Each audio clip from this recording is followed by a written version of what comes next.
பச்சை மொச்சையும் கத்திரிக்காய் சேர்த்து புளிக்குழம்பு பண்ணலாம். வாங்க பார்த்துடலாம். ஒரு வடக்கல் வச்சு நல்லெண்ணெய் சேர்த்திக்கலாம். புளிக்குழம்புன்னு எடுத்துக்கிட்டாலே நம்ம நல்லெண்ணெய் ஊற்றினா தான் அதோடைய டேஸ்ட்டு கிடைக்கும். கொஞ்சம் உளுந்து பருப்பு போட்டு அது பொரிஞ்சதுக்கப்புறம் வெந்தயம், கடுகு, அதுவும் பொரிஞ்சதுக்கப்புறம் வெங்காயம் போட்டுக்கலாம். சின்ன வெங்காயம் ஒரு கைப்பிடி அளவு போட்டுக்கலாம். சின்ன வெங்காயம் போட்டால் தான் உங்களுக்கு அதோடய டேஸ்ட்டே கிடைக்கும். அது கூடவே பூண்டு ஒரு 10 பல் போட்டுக்கலாம். அது கூட கருவேப்பிலையும் சேர்த்து நல்லா மொறுன்னு உப்பு சேர்த்து வதக்கி விட்டுடலாம். பெருங்காயத்தூள் சேர்த்து அது கூடவே நான் தக்காளி சேர்த்திட்டேன். தக்காளியும் சேர்த்து நல்லா வதக்கி விட்டுடலாம். நல்லா சட்னி விட்டு நல்லா வதக்கி விட்டுடலாம். பாருங்கள், நல்லா மசிச்சு விட்டுட்டு அது கூட மசாலா பொடி சேர்த்திக்கலாம்.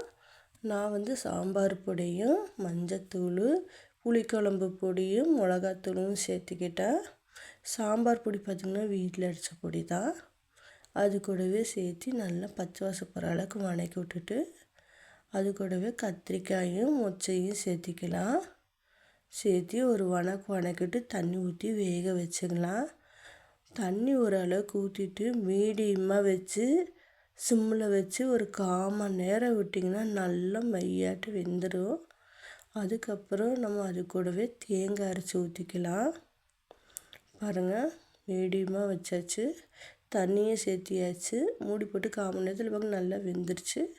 கொஞ்சம் புளி தண்ணி சேர்த்திக்கலாம். நான் புளிக்குழம்புன்னு எடுத்துக்கிட்டாலே புளிக்குழம்புக்கு கொஞ்சமாக தான் புளி சேர்த்துவேன், தக்காளி அதிகப்படுத்திக்குவேன். அப்போ தான் அதோடய டேஸ்ட்டு கிடைக்கும். அப்போ தேங்காய் அரைச்சி ஊற்றிக்கலாம். கொஞ்சம் தேங்காயும் நான் முந்திரி கொஞ்சம் சோம்பு கசகசாவும் சேர்த்துக்கிட்டு நைஸாக அரைச்சி எடுத்துக்கிட்டேன். காரம் இருக்கிற கட்டிக்கு முந்திரி சேர்த்து அந்த காரம் அடங்கிடும், டேஸ்ட்டும் கொடுக்கும். அதனால நான் சேர்த்துக்கிட்டேன். உங்கள் வீட்டில் முந்திரி இருந்தால் சேர்த்துக்குங்க, இல்லாட்டி பரவாயில்ல.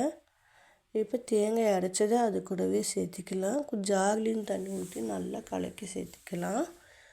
ரொம்ப கெட்டியாக இல்லாமல் மீடியமாக இருக்கணும். அப்போ தான் குழம்பு ஊற்றி சாப்பாட்டில் பெரட்டி சாப்பிட்டாலும் அவ்வளோ டேஸ்ட்டாக இருக்கும். இப்போ இறக்க போகிற டைமுக்கு பிஞ்சு கருவேப்பிலையும் அது கூடவே கொத்தமல்லி தலையும் போட்டு நல்லா கலரி விட்டு இறக்கிக்கலாம். இப்போ நம்ம புளிக்குழம்பு ரெடி ஆகிடுச்சு. மறக்காமல் இதே போல் நீங்களே ட்ரை பண்ணி பாருங்கள். அது கூட மத்தியானத்துக்கு சாதம் புளிக்குழம்பு வச்சுக்கிட்டேன்.